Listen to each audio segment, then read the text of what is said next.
kasama ko ang isa sa mga talagang nagpakitang gilas din sa letra na si Cyrex Silorio. Cyrex, una sa lahat, congratulations sa'yo at sa buong grupo. Siyempre, curious kaming lahat. Can you share to us paano yung naging preparation nyo knowing na hindi nyo natalo yung Altas nung first and second round tapos sa finals sa talo nyo sila? Sa totoo lang po, hindi po madali yung makuha yung yung first game po kasi dami pa po kaming pinagdaanan. Sa isa po sa amin may problema kaya pinagandaan po talaga namin yung game 1 na to. Can you share kung ano yung pinaka-paborito mong advice ni Coach Allen sa inyong lahat?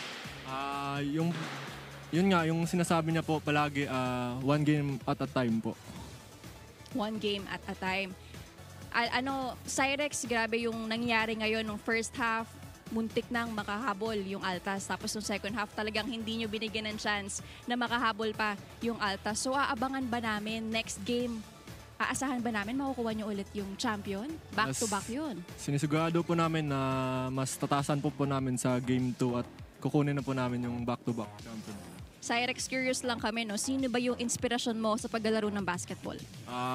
Siyempre yung yung mga magulang ko po kasi po sila po yung nagpapalaki sa akin.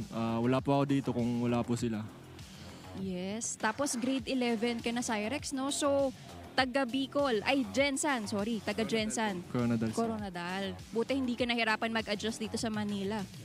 Medyo lang po. Medyo. May gusto ka bang batiin o pasalamatan? Now is your time.